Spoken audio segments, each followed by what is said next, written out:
a good Yom Tov, a good Kvittel for those that say a good Kvittel. So it's a Hoshana Raba morning. I'm here in the Sukkah of Beis Menachem in Borough Park. And just a few memories of today and the next 2 days by the Rebbe from the mid-70s till today. And this is to relive the experience so that we have a better and deeper and more meaningful Yom Tov. So Hoshana Raba, my memory is that Rebbe Yankel Katz of Chicago, he was the Baal Tefillah. He was a Yid from the turn of the century. And it was a Pasha to Yid, but he was completely dedicated to the Frierdiker Rebbe and the Rebbe by giving them funds for whatever they needed, open checks, closed checks. Pashat, someone who he came from, I believe, Lubavitch lineage, and for the Rabbeim, it was whatever they needed. He was a big Vir. So he led Hoshana Raba Shayno Lemancho Elikeinu Shayno. And the Rebbe would walk behind him. It was the only time during the year we didn't see the Rebbe use a siddur. He said it Baal Peh. He said it by heart, Pashtus.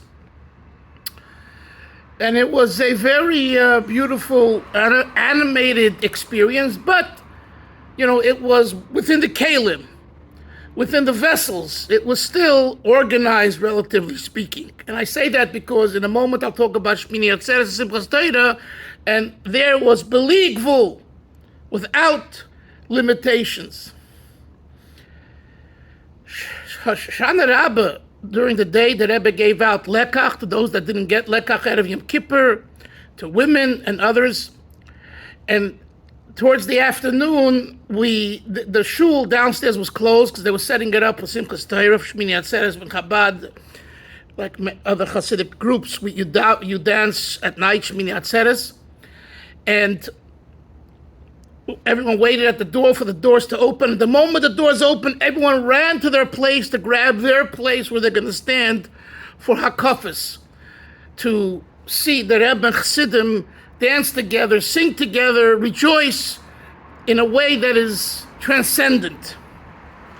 And then there was Shmini Atzeres night, they davened Ma'ariv, and then there was a break. Everyone went to a sukkah to make Kiddush, to get yourself into the mood.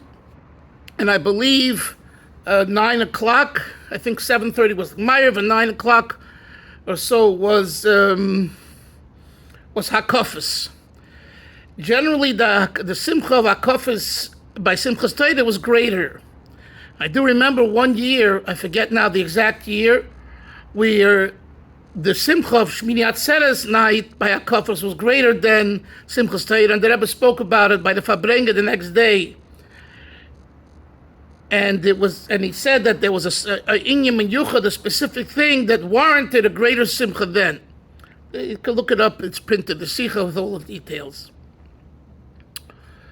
And then there was the Shmini Atzeres day. We do bichas, we ask for motor.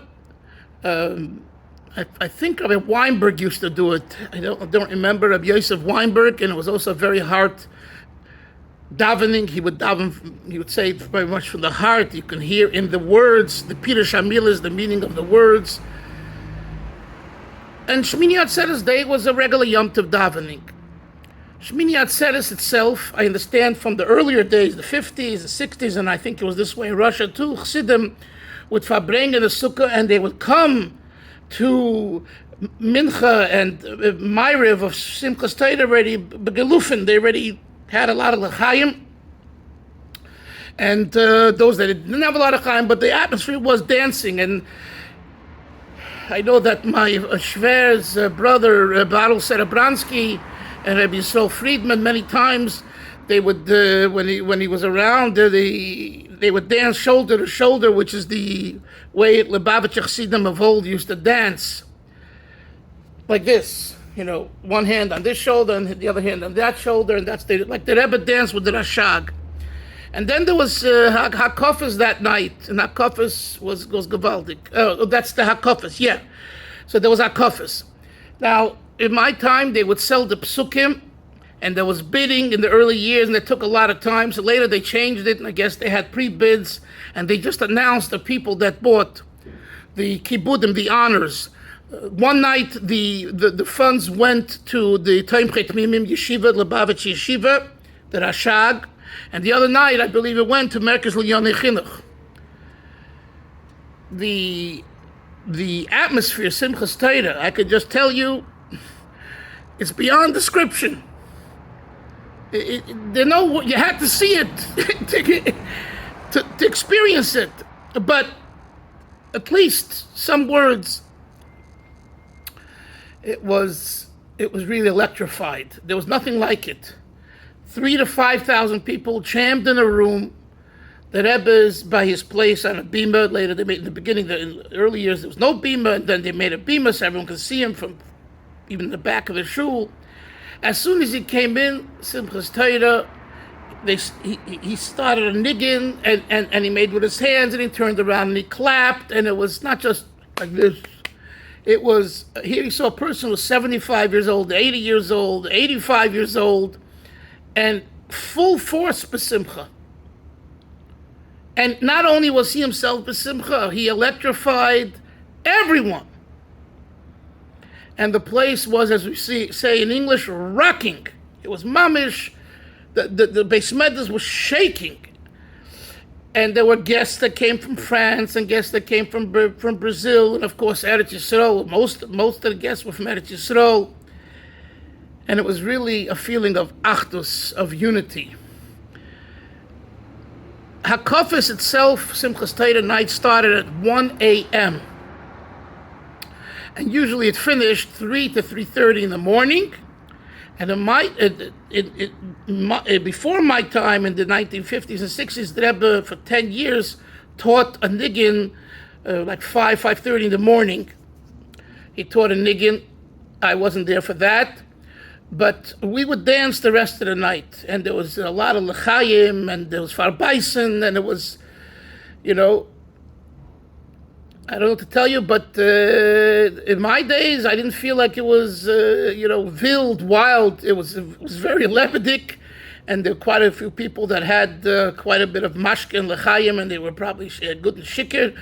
But there was dancing, and dancing, and dancing, and dancing. And I remember I wouldn't go home. I would just go upstairs to a bench upstairs and put my head down on a table and sleep for a few hours and get up and go to the mikveh and come back to 770 to be ready for 10 o'clock Shachris Simchas Torah day. And that's when you had a chance to see more of Hakofis, because there were so many less people in the Beis Medrash in 770 because people were tired, pushed from sleeping, from dancing all night. I made it my business to somehow be there, and it was very special. By the way, the Rebbe, he danced with his brother-in-law, the Rashag, the first and the seventh Hakofah. He danced in the middle of the shul, but the other Hakofahs, he was up by the Bizrach Wand, up front. So you for most people, you couldn't see both. You had to make your choice. You'd rather be up front or closer to the front to see what's going on there for most of Hakofahs, or do you want to be more in the center of the shul to be able to see well, and when he dances with the Rashag? I mean, people tried getting up on benches, and don't ask, sometimes the people fell, and the benches fell. It was even from the back of the shul, the front of the shul, and the Rebbe went to the middle of the shul. But it was a scene to be seen. And during the day, it was Hakofis, and we do 3.5 Hakofis, one long Hakofah consisting of 3.5 circles. And there was the Chasam Torah, the Chasam Breishas. There were a lot of details. I'm sure many of you have heard all the details. It's written. And then there was the Fabrengen at the end of the day. And that Fabrengen was a very long Fabrengen. And it would start 7:30 by the Shkia, by sunset. And it would go 5-6 hours. I'm talking about it would go to like 1-2 in the morning. And then the Rebbe made Havdalah and gave out Keshel Bracha. Ishta says, Misha Leiro, the Simcha and the Simcha Beis HaSheva, Leiro Simcha B'Yamav, those that didn't see the Simcha that was in the Beis HaMikdash during the Simcha's Beis HaSheva never saw Simcha in their life. I could say, without a doubt, Misha Leiro, the Simcha 770, Leiro Simcha B'Yamav. The one who didn't see the Simcha with the Rebbe in 770 never saw Simcha. And it's not, I'm not saying it, Chas v'Shalom, to make people feel bad and, oi, what can I, on the contrary, it's to encourage everyone if they're able to get to 770 for Simchas Torah to do so. But even wherever your community is, in Baruch Hashem, so many Anash communities, Lubavitch communities, and Chabad houses all over the world, to relive these memories and to excite yourself with these memories. And if you're able to take a little mashke to help you if you need that, but don't overdo it and don't become vulgar and meshuggah and sedreit and all that, because there's a day of chiyuvim and there's kol ha'ne'orim and there's mamish, this Simchas Torah is loaded. And the Rebbe Rashab told us, Friedrich Rebbe repeats it, whoever will dance with tremendous dances and the simcha on the 48 hours of Shmini Atzeres Simchas Torah, he'll fetch emers, pails of brachas, and in particular in Parnasa. So listen, we all need a bracha. One's for health, and one's for shidduchim, and one is for Parnasa, for livelihood, to have children, and all the brachas that Klal Yisrael needs. These 2 days are the days to invest. It's an opportunity. I don't use a mashal, a havdil. The market is down. When the market crashes and goes down, it's an opportunity to buy, because later it's going to go up and you'll do very well. The same thing over here. These 2 days are an investment that even though you're going to knock yourself out and you're going to be exhausted and everything else, but it's an investment that later in the year the brachas will come into your life and your family's life, and you'll have only kedusha and tara, holiness and purity and goodness and bonachayim zayin revicha. And of course, the ikir is the Mashiach's coming. This will bring to the seeing and feeling of Mashiach Tzidkenu through the Binyan Beis HaMikdash Yerushalayim Bir HaKodesh B'Meir V'Yameinu, a guten Yom Tiv, a guten Erev Yom Tiv, and only Simcha all our days. Shalom.